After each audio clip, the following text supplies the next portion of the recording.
Okay, we've got a couple of things to look for why your garage door needs to be serviced. A couple of points. Pull and disengage your handle. If the door wants to drop on its own, the springs will require tension. It'll take the load off the motor, and the best way to test for that is to pull the door down halfway, and if you let the door down, let the door go, and it wants to drop on its own, the springs need to be retensioned. So in this case, the door's 1 year old and the springs have stretched, and we need to re-tension the spring to improve the life of the motor. Okay, with the springs up here, you look at the springs, they look like they're in good condition, but we generally tension the springs, put a full turn of tension and lubricate the springs.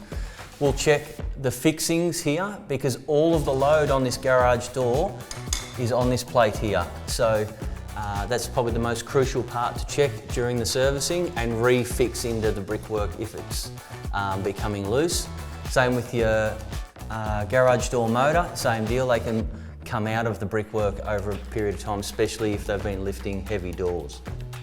Okay, another thing to look for is the wheels. These wheels on the good quality doors have bearings in them, and you can see that they're quite worn and they'll need greasing.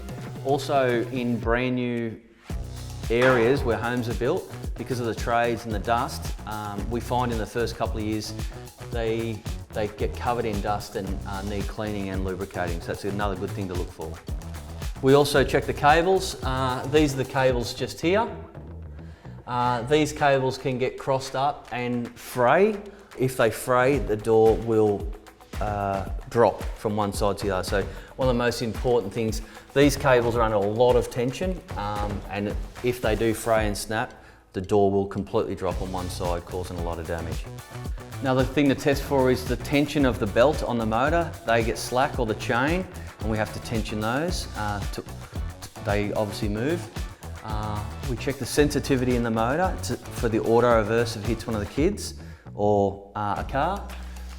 We've also got computers that plug into these units to test how many cycles that the operator's done, how many obstructions it's hit, and any other faults that we find when we plug that in, so we can tune it all up.